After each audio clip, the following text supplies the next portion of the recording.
Ya, pemirsa, untuk membahasnya lebih jauh, kita sudah tersambung melalui Zoom terkait dengan pemberdayaan wanita dan pelestarian lingkungan ala startup ya, bersama dengan Mas Akmal Idrus, beliau adalah founder rapo.id. Selamat Selamat pagi, pagi. Mas Akmal. Selamat pagi, rapo.id. Kenapa sih dibilangnya rapo?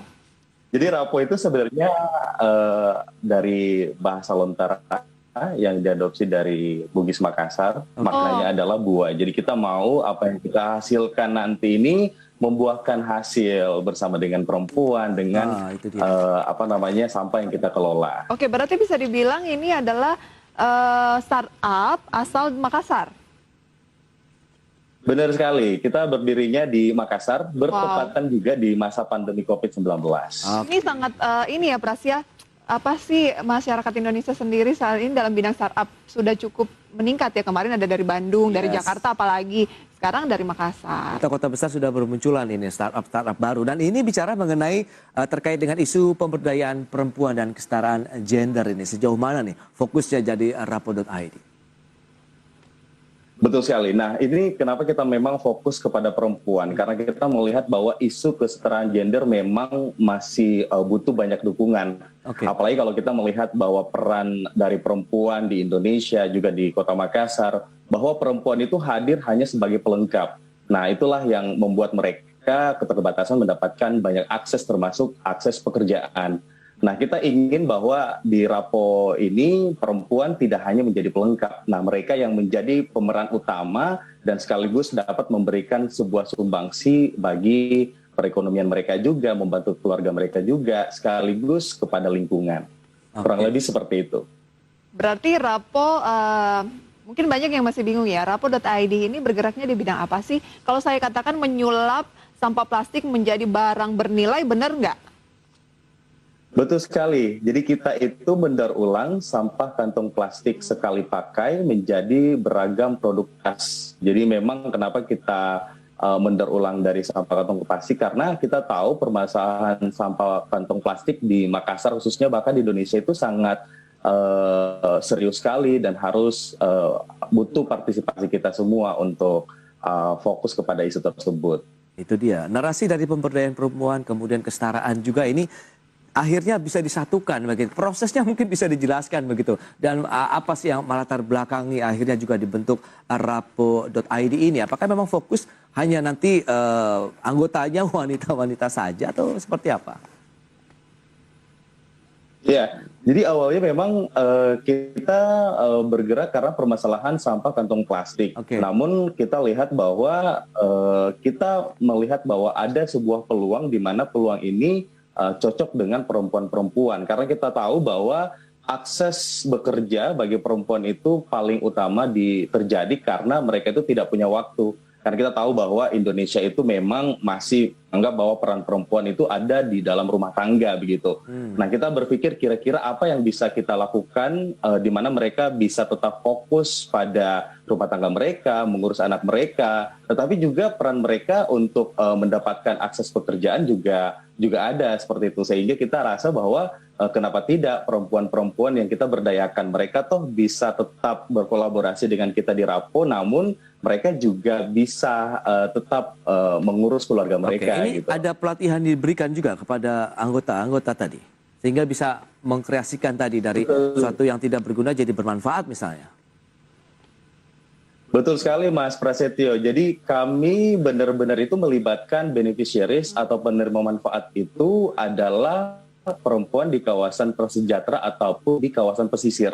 Awalnya mereka itu tidak tahu menjahit. Tapi kita melakukan riset dulu kepada mereka, apakah mereka tertarik dengan jahit-menjahit, jangan sampai itu bukan passionnya juga kan akan menjadi kendala juga. Nah, kita kasih pelatihan selama beberapa bulan, kita juga bekerja sama kemarin dengan beberapa NGO internasional yang juga mensupport kita. Kita berikan pelatihan sampai mereka bisa membuat produk seperti saat ini. Namun bukan cuma hard skill yang kita berikan sebenarnya. Kita mau bahwa perempuan-perempuan tersebut juga memiliki mindset, sehingga dalam workshop yang kita lakukan, mereka tidak hanya berlatih untuk menjahit tapi juga kita kasih pemahaman tentang parenting, tentang financial literasi. Jadi itu membuat atau meningkatkan nilai mereka sebagai seorang perempuan gitu. Baik. Selain apa ya terkait dengan panggilan sosial untuk bagaimana memberdayakan perempuan, apa sih profit yang diperoleh Rapo.id setelah mendirikan startup ini gitu? Nanti akan kita bahas lebih jauh, kita jeda terlebih dahulu ya. Ya, pemirsa tetaplah bersama kami.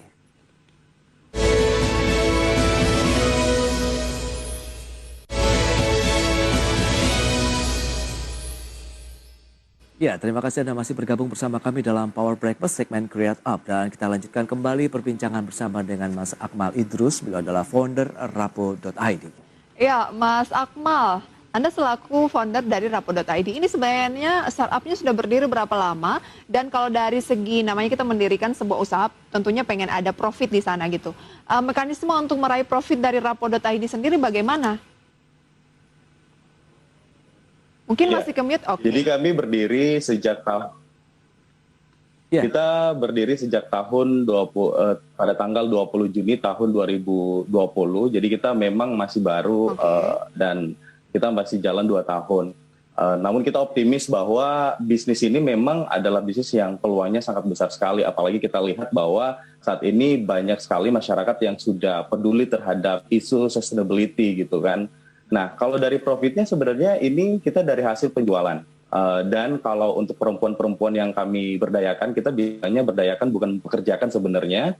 Mereka dapat itu dari setiap hasil yang mereka buat. Jadi setiap produk itu kita sudah konversi kepada tiap rupiah yang mereka dapatkan. Jadi semakin banyak yang mereka jahit, maka semakin besar keuntungan mereka. Dan kalau dari profit kami tentu dari penjualan maupun ada juga kita melakukan kelas-kelas misalnya membuat pelatihan-pelatihan di mana itu juga menghasilkan income bagi kami gitu. Baik, ini produknya apa saja? Kemudian apakah marketnya juga sudah terbentuk sehingga produk-produk yang dihasilkan tadi ya daur ulang begitu dari ibu-ibu ataupun perempuan-perempuan yang tadi sudah disampaikan ini juga langsung bisa tersalurkan begitu? Ya. Untuk saat ini produk kita adalah produk tas. Jadi memang kita menyasar juga untuk merchandise. Jadi merchandise kita target konsumennya memang ke company-company yang membutuhkan merchandise untuk perusahaan mereka. Dan juga untuk yang produk lainnya kita punya tas seperti tote bag, backpack, dan juga laptop sleeve dan lain-lain. Jadi memang kita fokusnya di tas dulu. Tapi kita berharap ke depannya bukan hanya produk tas yang bisa kita ciptakan, tapi juga produk-produk yang lain akan segera kita buat juga. Tentunya tetap dari hasil sampah kantong plastik ya dari daur ulang. Permintaannya seperti apa dan sudah berapa banyak perempuan begitu ya yang diberdayakan di Rapo.id? Iya, untuk saat ini kita punya 10 perempuan yang kita berdayakan. Dan untuk permintaan dari pemesanan ini kita bersyukur sekali sudah cukup besar, utamanya kota-kota yang memang sudah sangat teredukasi dengan nilai-nilai sustainability atau yang aware dengan permasalahan sampah kantong plastik. Yang paling tinggi itu seperti di Bali, Jakarta, dan juga Bandung. Itu yang paling banyak sih permintaan-permintaan yang kami layani. Baik, berarti ada peluang untuk ditambah lagi ya kalau kita lihat dengan tadi sebenarnya demand-nya sudah ada, permintaannya juga semakin bertambah. Apakah juga akan melebarkan sayap ke daerah lain? Ya, betul sekali. Kita berharap bisa scale up ke kota-kota lain karena kita sangat merasa bahwa di kota lain juga merasakan permasalahan yang sama, yaitu permasalahan sampah kantong plastik yang dimana itu belum terulang dengan baik. Kita berharap juga bisa berdampak bagi perempuan-perempuan pesisir yang lain, di kota lain juga, atau di kawasan prasejahtera. Kita targetnya sih paling ingin itu di Bali, karena memang demand-nya di Bali itu sangat-sangat tinggi sekali, sehingga kita berharap kita bisa membuat tempat produksi juga di sana dan memberikan dampak juga bagi perempuan-perempuan yang ada di Bali. Oke, semoga makin banyak lagi startup sejenis begitu ya, yang mungkin bidangnya bukan menyulap sampah plastik, tetapi yang lainnya untuk memberdayakan kaum perempuan di tanah air. Sukses selalu untuk Rapo.id dan juga Mas Akmal serta tim. Terima kasih banyak untuk sharingnya pada pagi hari ini. Selamat pagi. Ya, salam sehat Mas Akmal, terima kasih. Terima kasih Ya. Mas Prasetyo, Baik. Mbak Risa. Menarik sekali ya kalau membahas mengenai orang-orang yang punya panggilan sebuah sosial tapi juga bisa dijadikan profit. Ya, sekarang di satu sisi ini sejalan juga dengan upaya pemerintah. Kita tahu juga green teknologi, kemudian daur ulang, recycle, semuanya ini juga menjadi satu hal yang seharusnya juga menjadi satu perhatian dari pemerintah. Mungkin pendanaan juga akan dibantu nantinya. Kita berharap seperti itu, Prisa. Jadi lebih luas dampaknya.